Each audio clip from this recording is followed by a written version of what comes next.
I first made my millions of dollars. The first time I ever became a millionaire was with Webcam Studio. Oh, really? I didn't know that. Yeah, this is how I first ever made money. I mean, I was a kickboxing world champion, but kickboxing's not boxing, right? Yeah. So I'd make like $100,000 a fight. You fight 2 or 3 times a year. You pay 20% to your manager. You pay taxes, but you're not rich. So you get like 30 to 40% of the money. Yeah, and I didn't consider myself rich. Like 30, 40 grand chunks, what, twice a year, maybe 3 times a year. Living in London, London rents, need a car. You're trying, like you're not rich in any way. And that's actually the reason I retired, because I woke up one day and I thought, I'm giving 6 hours a day of absolute focus and energy to this. And I believe I'm smart enough that if I put that much tenacity into something else, I can be a multimillionaire. I truly believed that. I was like, I've realized now I've reached the pinnacle of kickboxing. My choice is either to change over to MMA, which I was offered to do earlier in my career, but at the time the kickboxing contract paid more money. I had to pay the bills, so I went with kickboxing. Change over to MMA, learn to wrestle, change over to UFC, blah, blah, blah. But this is also like 7, 8 years ago where even the UFC didn't pay the money it pays now. But the UFC still doesn't pay that much money from what I understand. No, if you're like top 5 or champion, yeah. But most of the dudes you're going to see there in the prelims, they're getting 10 grand a fight, 9 grand a fight. It's nothing, right?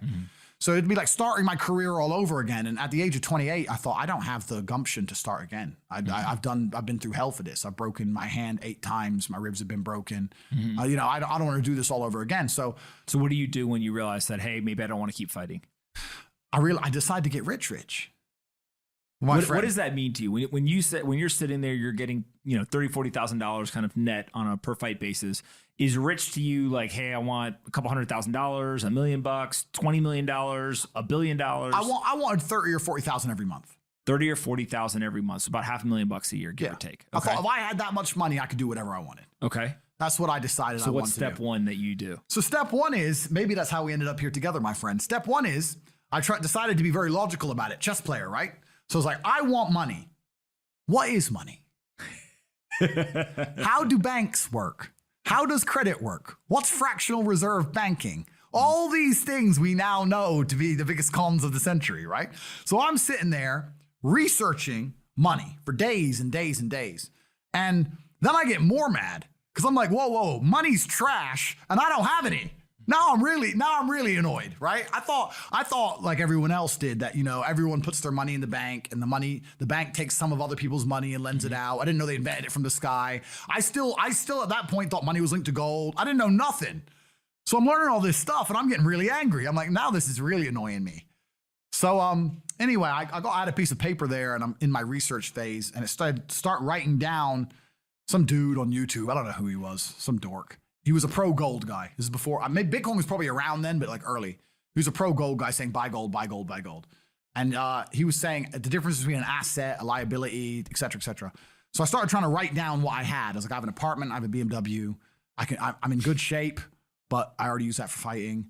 What can I do? I can play chess. I'm just writing down the things I have and what I'm good at. And then I kind of realized, I was like, I've got like 8 girlfriends.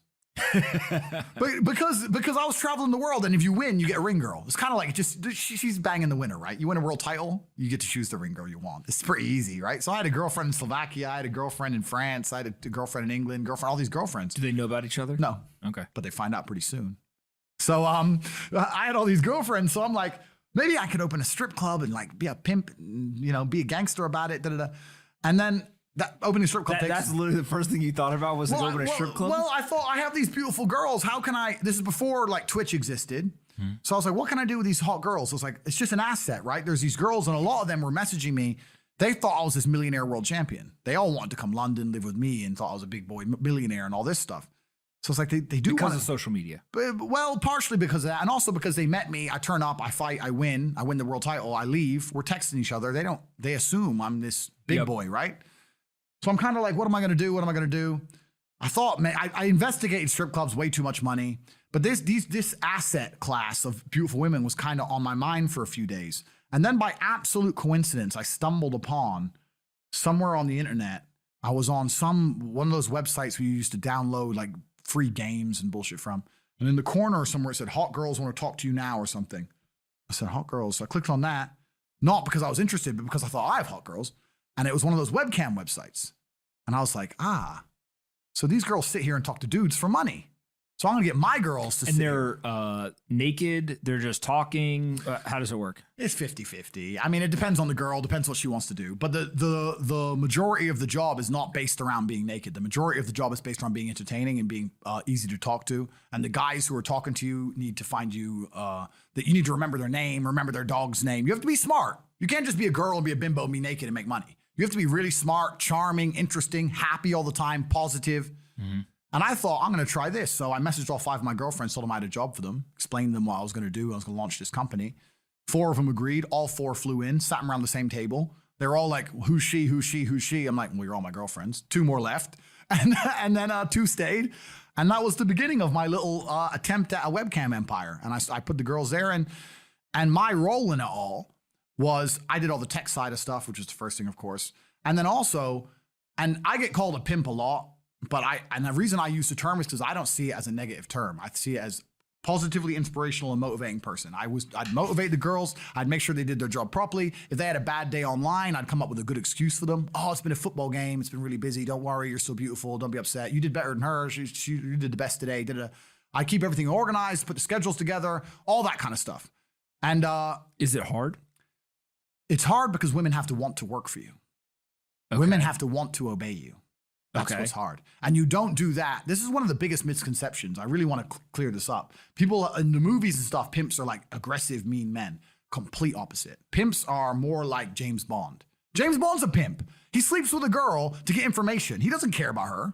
He is absolutely and utterly a pimp. He doesn't hit her. He makes her love him. She does what he wants. He uses sex as a weapon to reward her, and then he disappears. That James Bond is absolutely and utterly a pimp. So I say pimp because everyone calls me a pimp online, tries to go, haha, you're a pimp, they're going to get offended. It's like, no, beautiful women wanted to work for me, and they wanted to work for me because I displayed supreme competence. And they knew if they worked for me, they'd make a lot of money.